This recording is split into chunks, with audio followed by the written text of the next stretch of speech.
In a so-called free state, officials and stakeholders concoct solutions to problems often created by other bureaucrats and with little regard for infringements on the people. These stories are born at the apex of freedom and entrepreneurship. We foolishly advocate for the taxpayer. Brian's Beat presents Freedom Fools. Yeah, we also advocate for due process and a lot of other things. It's a Thursday, looking pretty decent outside. Lots of folks wearing shorts. Welcome to Freedom Fools on WBSM.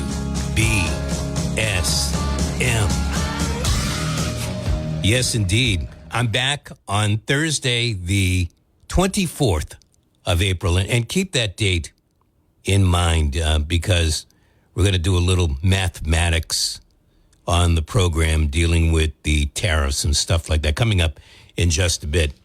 Today is National Teach Children to Save Day. Now, my guess is when that was developed, they were talking about saving money. And that's a very good thing to teach kids. I was at the store and what was it? Wally Mart, or maybe it was Market Basket, one or the other. And there was a little kid, it's school vacation week, and this kid is saying to her mom, "Oh, can we get this?" The mom takes a look and says, "What the hell is this?" And she just says no. And the girl just put it back, and they went on about doing their stuff, and I walked by them, but then I heard the girl say, "Mommy, can we get this?" And I didn't bother to stick around to find out what mother answered in that particular case. National Teach Children to Save Day. Take your daughters and sons to work day. Now, around here, I can understand that because it is school vacation week, and it might be difficult for mom and dad or mom or dad to take all 5 days off. Patriots Day, Patriots Day isn't one of those holidays that every work environment celebrates. This radio station, Patriots Day was a day on. I worked for Barry because Barry asked for the day off, but it's not a scheduled work day off. So you might have to take your kids to work, and it's not a bad way to let sons and daughters know the environment that mom and or dad work in. Technologies Day. World Day for Animals in Laboratories. Whew. Wow. And I suppose, I never really thought about it. Some of the things like the deodorants that I say we used to because I don't use a spray deodorant anymore. But I found out that, stuff, I don't want to say a particular brand because I might be wrong about the brand, and you know what happens if you do that. But certain deodorants, certain fragrances were sprayed directly into the eyes of laboratory animals, rats, mice, rabbits. Now, that seems kind of cruel. I understand that the folks doing the testing, they're not necessarily mad scientists, but they're trying to find out, is this safe enough for humans? Wow. Anyway, you make an animal go blind. I don't know. Just a little creepy to me. Anyway, I stopped using that kind of stuff because I didn't like it. And it doesn't mean that I know that everything that I use hasn't been tried out first on some type of test animal. 1704. The first successful newspaper in the United States comes straight out of Boston. It's called the Boston News Letter. Boston News Letter. It took 5,000 tariff dollars, but President John Adams got the Library of Congress started on this date in 1800. If I say the name Operation Eagle Claw, would you remember what that operation was all about? Operation Eagle Claw. It happened in 1980. The Carter administration's attempt to rescue the Iranian hostages. But there was some foul weather that led to helicopters going down, 8 servicemen killed. Operation Eagle Claw. In 1981, on this date, we said hello to the IBM PC computer. 1996, Congress passes into law the Anti-Terrorism and Death Penalty Act of 1996. Now, we already had the death penalty. But it makes me wonder. We had similar laws already on the books. Apparently, they didn't work, that we had to come up with yet another one, the Anti-Terrorism and Death Penalty Act of 1996. This leads us to the Brian's B quote of the day. When I thought I couldn't go on, I forced myself to keep going. My success is based on persistence, not luck. When I thought I couldn't go on, I forced myself to keep going.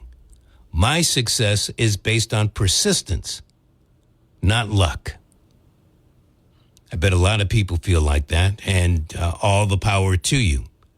In this particular case, the quote of the day comes from Estee Lauder. Real good one. Persistence. Like that idea. 508-996-0500. I heard a little bit of this on the ABC News at the top of the hour.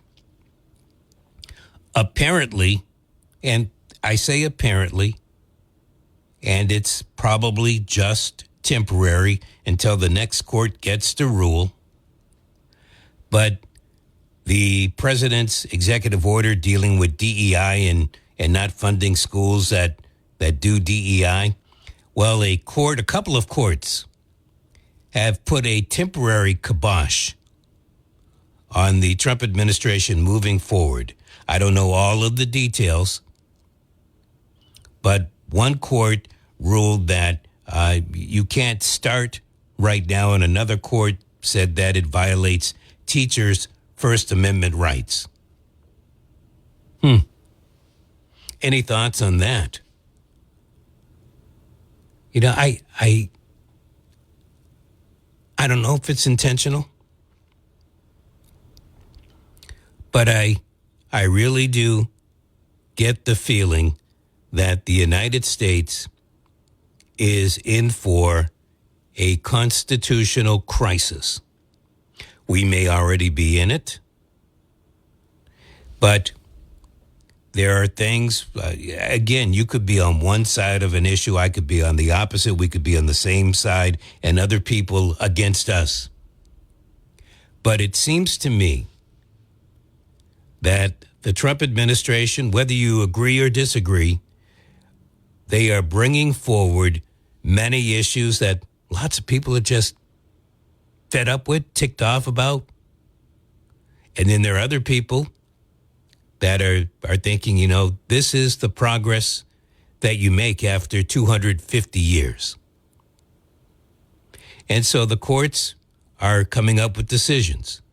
And you could say, well, liberal judges are voting one way and conservative judges voting another way. Well, we need to get rid of the liberal judges. The liberal folks are saying you need to get rid of the conservative. We're going into a constitutional crisis. I'm not going to sit here on this particular issue and say who's right and who's wrong. I do believe that the federal government, they've already collected the money. And they should have some right to say that they're not going to give money to states or school districts that aren't abiding by their rules. But in sticking to my guns, I do believe that the federal government should be out of education, which I know the Trump administration is trying its best to do. But if you're going to be out of it, then stay out of it.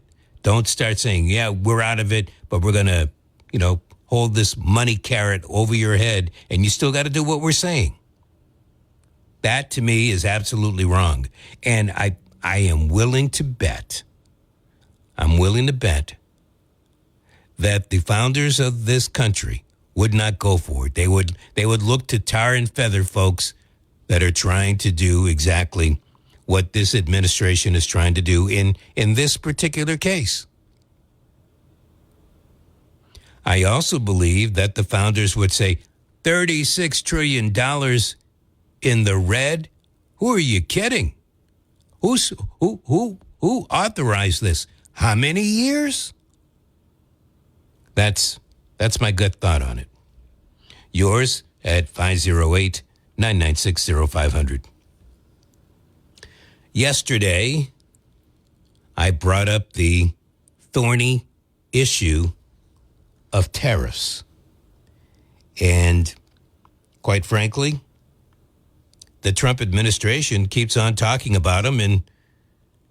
And the more President Trump talks about them, and he is answering questions, which is nice because sometimes when somebody asks a question, he'll turn around and say, that's a stupid question, and then go on to somebody else.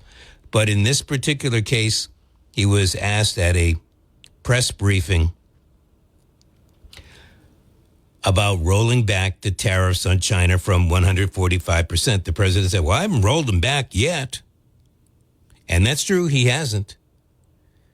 And the reporter followed up by saying, are you doing this because of the fact that the prices are going to really kill consumers? Here's the response from the president. It basically means China's not doing any business with us, essentially, because it's a very high number. So when you add that to the price of a product, a lot of those products aren't going to sell. But China's not doing any business. They were doing $1.1 trillion. Think of that, $1.1 trillion. You know what that is? And it was just very unfair to us. And we were doing very little, relatively very little with them. It was very one-sided. But we get along. I get along very well with President Xi, and I hope we can make a deal. Otherwise, we'll set a price, and hopefully they'll come here and they'll contribute. And if they don't, that's okay. That was a cut. C-SPAN actually was there, and I thank C-SPAN for allowing this. If you check out the Wall Street Journal, big, bold headline right there at the top of the fold. White House considers slashing China tariffs to de-escalate trade war. Now, the word considers certainly means it's not a definite. But if you go on to read the story, levies could be cut by more than half in some cases, although Trump hasn't yet made a final decision. What kind of cuts are we talking about? Depending on the product, 50 to 65% cut. So let's see, 50% from 145 would be 95, and then another 15% from that. So down to 80%. I don't know if China is going to go for that. And then there's another thing. Levies, again, Wall Street Journal, this isn't Brian making up stuff. Wall Street Journal, levies could be phased in over 5 years. Does this sound like the person who was standing up there just the other day saying, if you try to put a levy on top of our levy, or I should say a tariff on top of our tariff, you're going to pay for it. Remember that? China announced shortly after the United States announced its rinky-dink tariff chart that they were going to up the tariffs on the United States, and President Trump turned around and he called the bluff, so to speak, and that's how we ended up getting somewhere around 145%. Well, as we look over all of this, what's going on? Where are the countries that are supposed to be negotiating with the United States on a deal to bring the tariffs down? This president, he is the art of the deal. Well, he certainly was the art of selling the books. But is he making deals with anybody? Can you name any country that has said, yes, White House, we're going to capitulate. We're down here on our knees. We got to do business with you. No ifs, ands, or buts. If you're going to slap 85% tariff on us, or 45% tariff on us, or equal 10% tariffs on us, we're in. We don't care. We're not going to fight with you. Have you heard any country come to the table, sign on the dotted line? Because if you have, I want you to tell me which one it is. Because I haven't. And quite frankly, and to the best of my knowledge, no country has. So now you've got China. And I think many countries are waiting to see what China does. And so now President Trump is in I'd like to say a pickle. But he's in a situation right now. He probably didn't expect a lot of these countries not to want to come to the table, or many of them said they would at the beginning. But they have heard that, okay, well, you give in a little here, all of a sudden the administration is going to double down and ask for more. They don't want to put up with that. You've seen the herky jerk of what Wall Street has been doing. You have seen what the bond market has done, Treasury bonds. Folks outside of the United States have no faith in what's going on in the United States at this particular time. And most of us have really reaped the benefit of the United States going through its glory years. Whether you want to include World War II and after that, certainly, as I look at things, even though we've had a couple of recessions, by and large from the 70s right through into the beginning of the 2000s, things in this country have been primo. We have definitely been number one.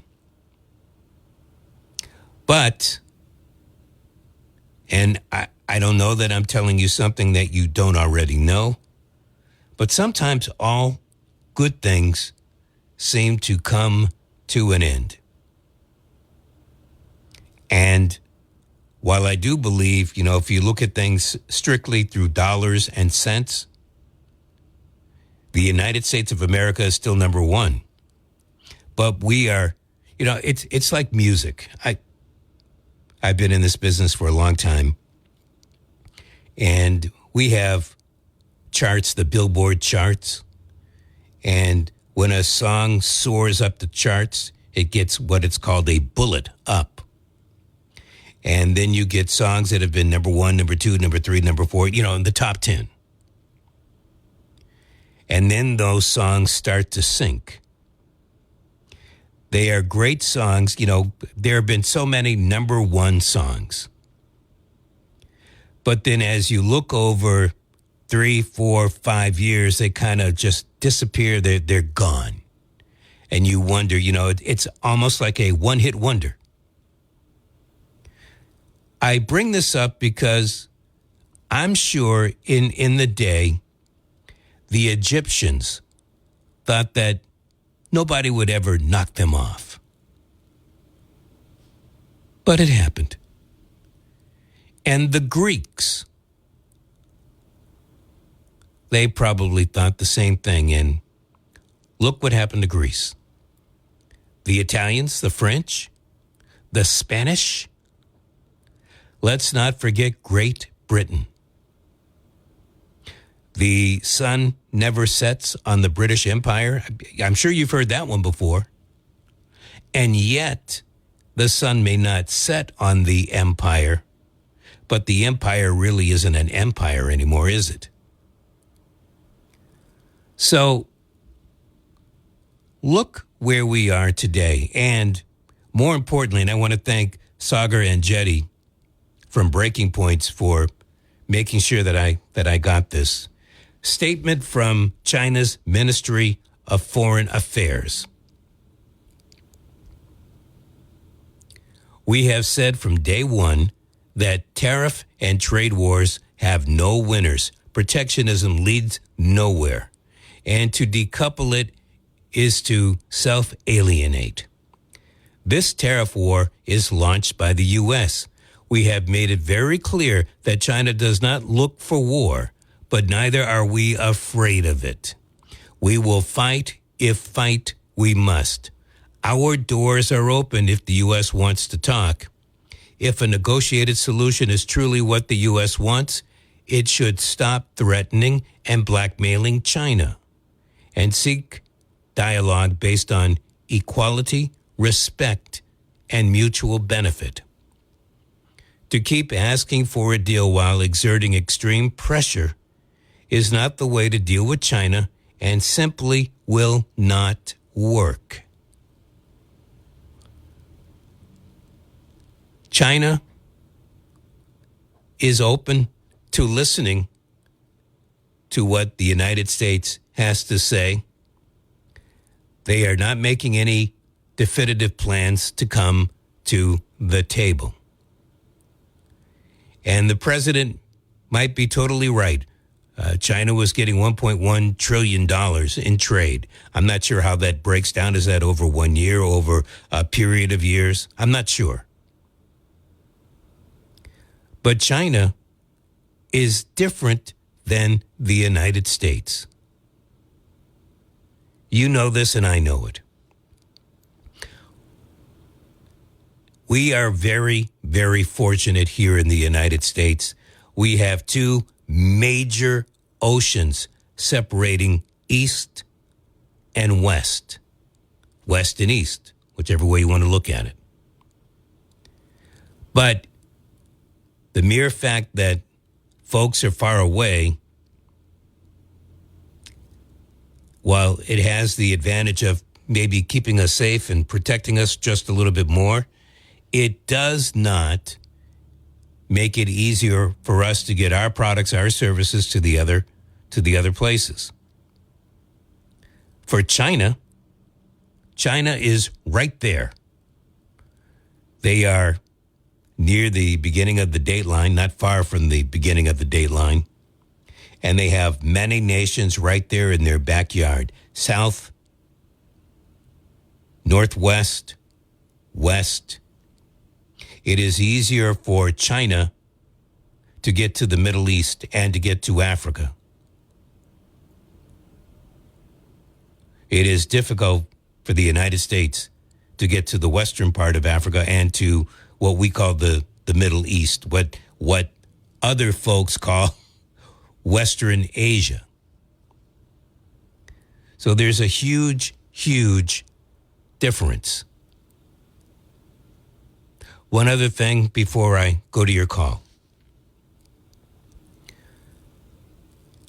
If President Trump were to bend both of his knees and say not only to the leaders of other nations, but to the people here in the United States that the tariff threat is over. We're not going to do it.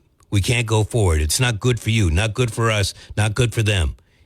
Even if the president were to come out and make that pronouncement, I think it might be a little too late. Just a little too late. Why do I say that? Well, research shows that if you have a cargo ship leaving from, let's say, Shanghai in China, and it's going to either the port of Oakland or down to Long Beach in Southern California, that's going to take 30 days. 30 days. If that ship, that cargo ship from China is going to Houston, 45 days. And if that cargo ship is going to the New York, New Jersey port, you're looking at about 55 days. So why do I bring that up? Liberation Day, according to the Trump administration, was 23 days ago, including today. 23 days ago. The first hit to California, 45 days, 23, that would be what? Couple of weeks. Couple of weeks. Actually, not that long. Next week, because 30 days, 23, 7 days. So let's say a week and a half. It's my guesstimation. We're going to start seeing fewer and fewer items on the store shelves.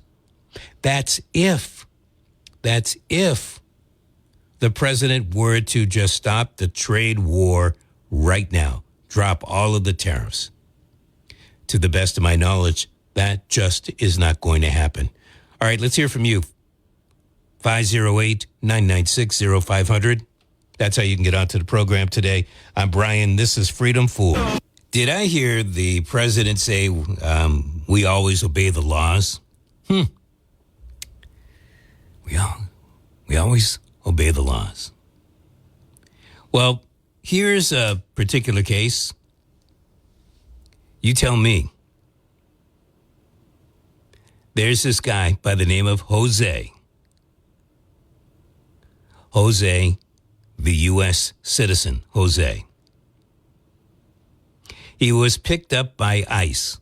It might have actually been Customs and Border Patrol. And he was detained for 10 days. Now, a reporter by the name of Judd Lejum writes that Jose was wrongly detained by Customs and Border Patrol. The feds say Jose crossed the U.S.-Mexico border at Nogales, Arizona, and turned himself in, telling the authorities he was an illegal border crosser. All right. Well, Lejum, according to the feds, said Jose told him he approached the Border Patrol agent saying that he entered the U.S. Excuse me, that's what the Border Patrol was saying. That Jose approached them saying that he entered the U.S. illegally at Nogales. According to the Border Patrol, Jose filled out a sworn statement admitting his illegal entry. Jose went to court on April 11th, so roughly 3 days later, and was detained in another detention center. And Jose remained there until his mother showed up, properly identifying her son as a U.S. citizen. Charges were dropped. Jose was released to his family.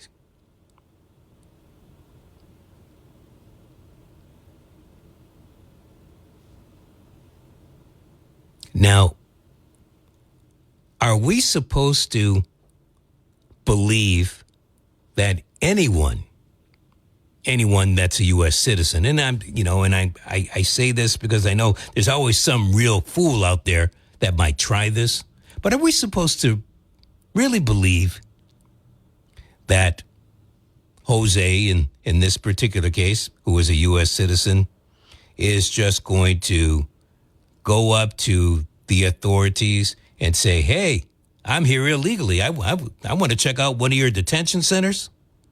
Are we really supposed to believe this? Or are we of the thought process that maybe, just maybe, Customs and Border Patrol didn't do their homework and then covered their ass for what they did?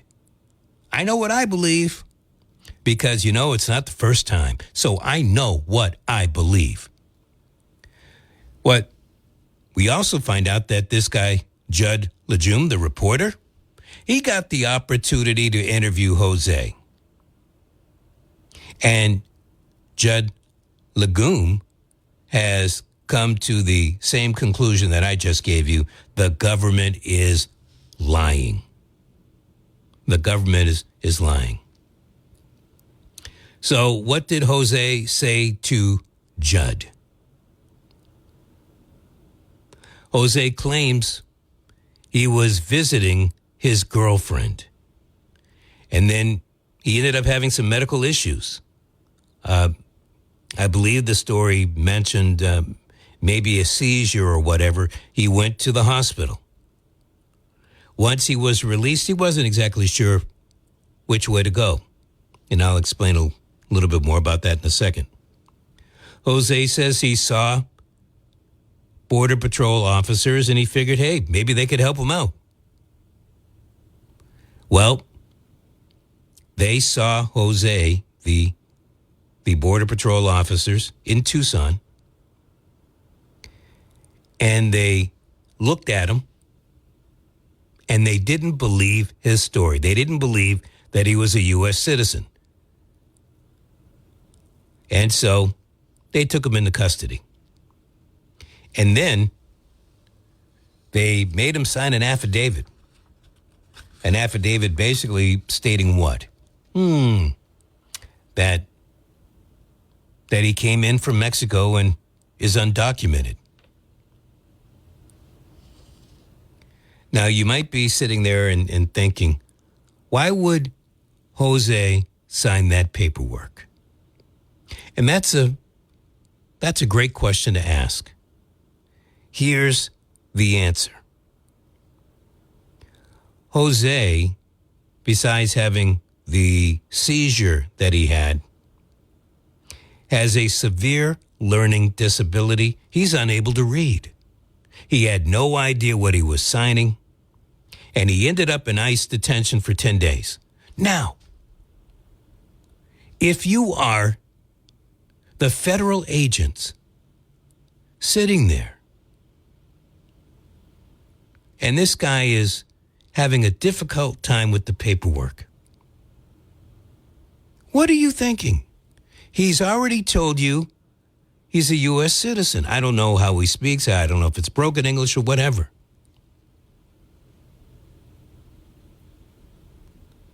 But by the time you get to the paperwork and he can't understand it, if you thought that he really was Spanish or Spanish was his main language, wouldn't you bring in an interpreter? This is Tucson, Arizona.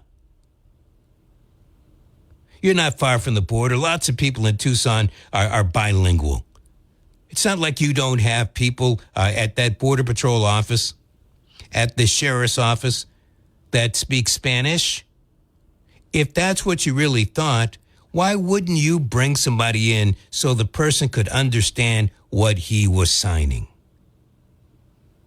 But apparently they didn't do that.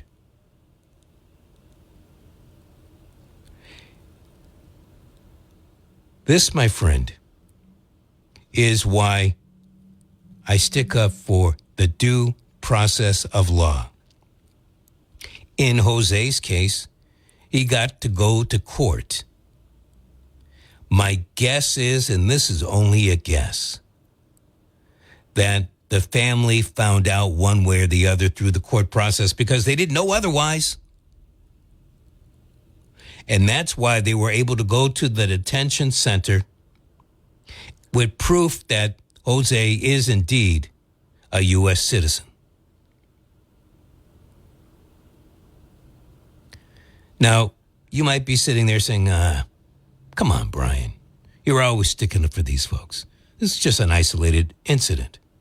Well, you're privileged to believe that it's isolated. But let's recall a couple of weeks ago, the attorney from Newton, who got an email from, I think it was from Customs, it might have been from ICE, might have been from Homeland Security. The email told her her paperwork is shut down and she must voluntarily deport, even though she's a U.S. citizen. They didn't check to see who exactly they were sending the paperwork to. Another lawyer up in the upper Midwest received a similar email. We mentioned, I believe earlier this week, if not over the weekend, the Pennsylvania doctor who also got an exit note. She, too, is a U.S. citizen. There's a credibility problem. Huge gap. Whether we're talking tariffs, talking deportation and immigration. And I'm going to have to agree with the attorney that we had on the program a little over a week ago, dealing with the case in New Bedford. The government is just picking up people. They're not paying the slightest attention to anybody's paperwork, and they're taking them off into a detention center. And if they think they have a halfway decent case, or maybe they don't even think that, they ship the person out of their district so they're away from their family and away from a potential attorney. And what's frightening about this is that our government believes that this is a necessary tactic. But why are they doing this? Why do they want to make sure that the yous and me's don't know about this? I'll tell you why. Because when it comes to getting the real, mean, nasty, illegal immigrants out of this country, it's very difficult for them to find that particular person. And so they're looking at everybody. And what else are they doing? They're looking over visas and paperwork. And they're looking to see, well, did you put up something on the internet that could be questionable? And if it's questionable, not illegal, but questionable, they're removing your visa and telling you got to get out of the country. The very foundations of this country are being chiseled away at, almost like somebody's taking a jackhammer to it. What are we going to be left with? We've got mega nations right now who don't want to deal with the United States, dealing with these tariffs.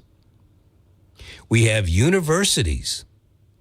Harvard, the other day, I probably should say last week, decided that they weren't going to cave in to the administration over how they should be running their private institution. My guess is it was a bit of a shock to the Trump administration. After all, they did get Columbia to kowtow. But is this, when you think about, especially if you are a Trump supporter and you voted for Trump on November 5, 2024, were you expecting this?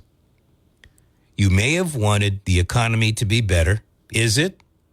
And I'll give the benefit of a doubt. Not yet, but it seems to be getting worse as opposed to be getting better. And this whole thing, the one thing that we can agree with, or I can agree with you on, the border seems to be better protected. The southern border, I can't speak much for the northern border, but the southern border seems to be protected better. We don't have a whole flood of people coming in like we used to. But what do we have? We have people being illegally deported without due process, and that's the illegal part, without due process. I'm not saying don't get the gang members out of here. I'm not saying don't get the criminal element out of here. But prove to me that they are gang members. Prove to me that they've committed a crime. All right? Whether you want to prove that they committed the crime here in the United States or in whatever country, El Salvador, Venezuela, Mexico, Honduras, Guatemala. Where's the proof? Give the person her or his day in court. And you might be saying, but they're not here legally. Well, how do we know? How do we know they are not here legally? This guy, Garcia, is that his name? The guy from Colombia? There's no proof, and in the government has had ample opportunity to show, exactly where was it that this guy Garcia was inciting people against Israel. What did he say that was anti-Semitic? What did he do that was anti-Semitic? Because certainly everything else that's come out about this guy doesn't seem to flow in that direction.